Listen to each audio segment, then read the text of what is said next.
this culture is killing us. The food is killing us because we eating crazy food. This food is contaminated. It's genetically modified. We're not eating what we think we eating. They cloning things now, cloning animals. They got clone chicken. They just passed it. Yeah. We could clone chicken and sell it. Yeah. So we have to, we are going to save ourselves. The government ain't going to save us. Yeah. It's us going to save us. Us giving shows like this, giving out information, you know, giving out. I enjoy drinking, but we don't have to be drunk all the time. Bruh. Be drunk whenever you feel you need to, but also be enlightened. And knowledge. Knowledge is power. The Bible said my people perish because of lack of knowledge. And that is a very true statement. Why do you want to walk around dumb all your life? It's very sad. Yeah. And then the people that keep you dumb, you help them keep you dumb. You can't. I mean, it's crazy. It's very important. We let the ignorance become sexy sometimes. Right. I'm not sure when that happened. When being the dumbest person, when you were proud to say, I don't know that shit, and then just, it's all good. I can tell you when. Shoot. Soul Plane. I'm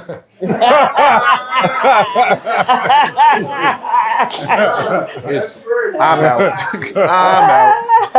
I'm out. For our community, is AIDS still a reality? Is that something? Yes, this is what I'm HIV still, and we're number one in every health disparity you could think of. That's fucked up. What's the statistic? High the blood, numbers? we're number one in everything. High blood. That's why when COVID Heart happened, disease, whether people heart disease. Yep. When COVID happened, people think, oh, it's a disease. But no, that showed how unhealthy we were.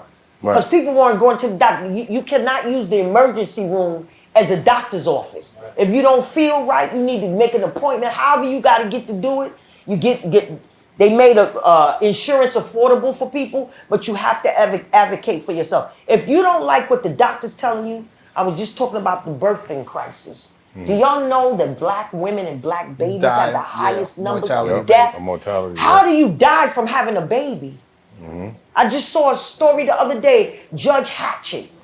Yeah. When the husband told the story, my wife I saw a picture of her, she was beautiful, very athletic. I mean, fabulous. And he said he saw the blood in the IV and he said to the doctor, something's not right. She got blood in the IV. And they was like, no, we nipped her. We're going to take her in the room. She'll be back in 15 minutes. Never came back. She bled out. Wow. Serena Williams, same thing. Having her baby. She telling the doctor, I don't feel right. And they like, no, you don't know what's going on. She knew she had blood clots from before history. And that it was a blood clot.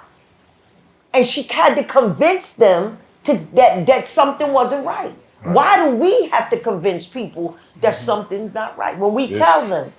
If you feel you have to advocate, you have to read, like we Google and we on Instagram and we on social media. You need to be Googling and knowing about your health and what you need to do for you and your family to stay healthy. Yeah, that's a given. I feel like everyone to a certain extent should be educated on how your body works.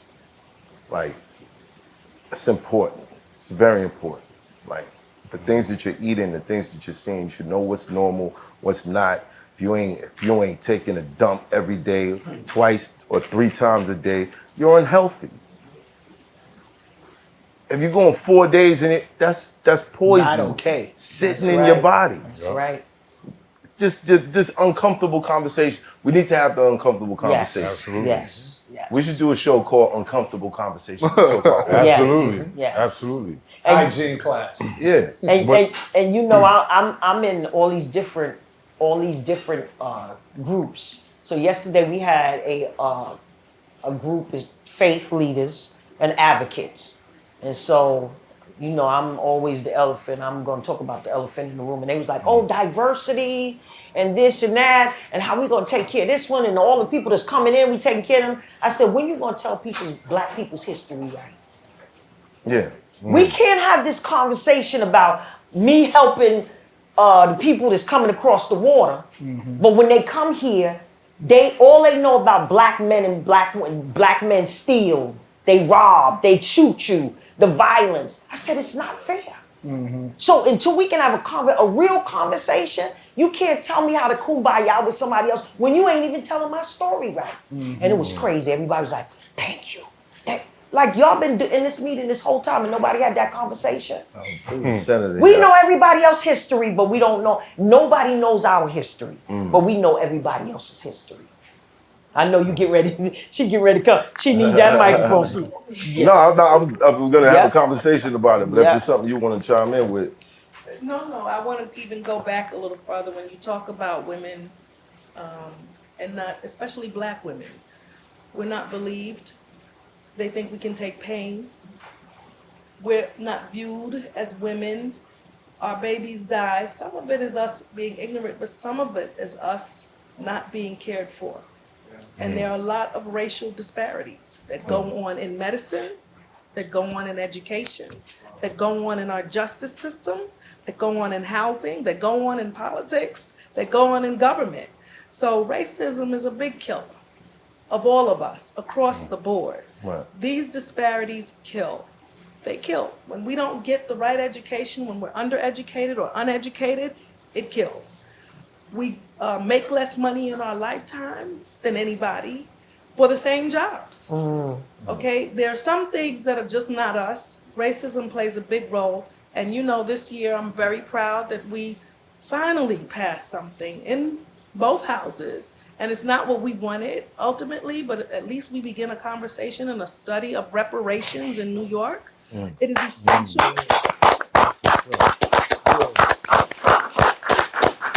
And I'm going to need each and every one of you to make sure to advocate that our governor sign this bill so that it can become the law, so that we can get this started.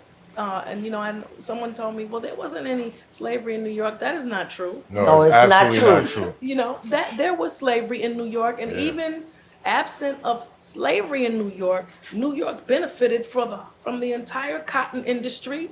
That was what drove this nation. That is what accumulated the wealth that your Fortune 500 have now. That's right. If they weren't using slaves to grow cotton, they built the slave ships.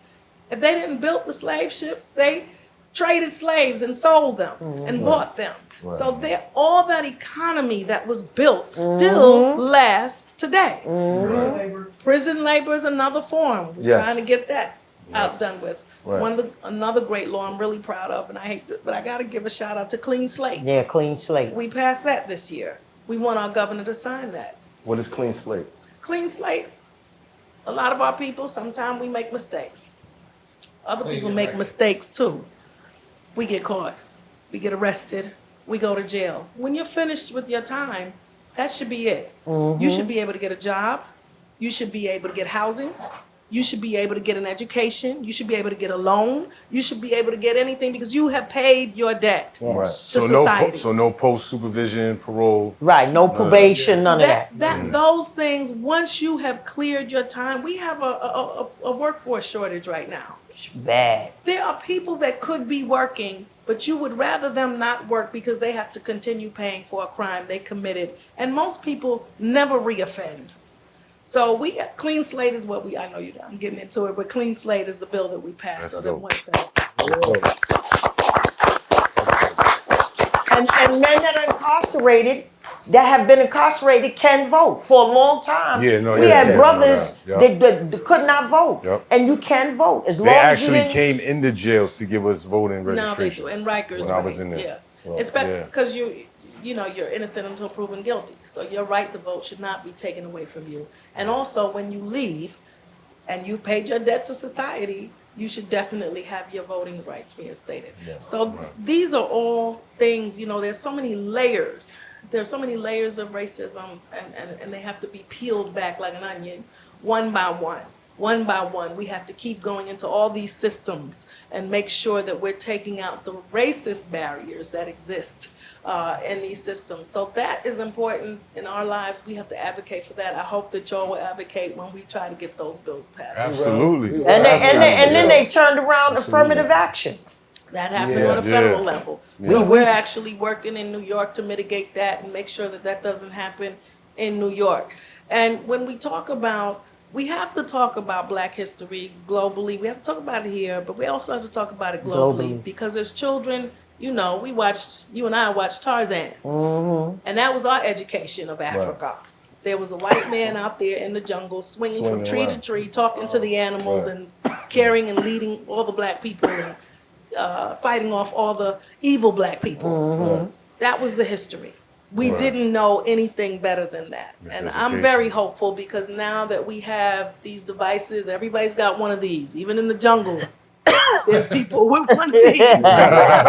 So we have to take it on ourselves to educate ourselves and not be ignorant about our people and our history and not let other people give us propaganda and feed us lies about each other. So when you talk about people thinking that we're all criminals, we're all killers, this is an image this was propaganda put out there about us. PR. Right. Not just PR. outside of the country, in this country. Yes. Right. Okay, all black men were interested in what? Raping white women. Right. Right? Interested in stealing. This is who we were. This is how we were. Was the illustration that was made about all of us. So now we have to educate ourselves. I love when I go online, when I get a chance every now and then, and I see a Black history fact. Because I know it's hitting somebody who didn't learn it, who doesn't know it. So every little thing you do, this show, your reach, everything we do, it's all of our responsibility. No one is going to tell your story. Exactly. That's right. Thank you. Thank you, Senator. Thank you, Senator. Thank you, Maria, You're welcome. for your contribution to hip hop and to your community. It's been a pleasure. Maria Davis. Maria Davis. Nobody stop doing my shit. Maria Davis. We appreciate you. 100%. Listen. It's hot for trapper turn smack rapper. Only smack rapper that you know is smack rappers. Got bars I can hang with the backpackers. Trap star, I don't hang with the backpackers. I'm in the hood with the work you heard. Making fiends leave earth you heard. Got your baby mama thirst you heard. Feel the flow, nigga, throw it in reverse. This the wave you need to surf you heard.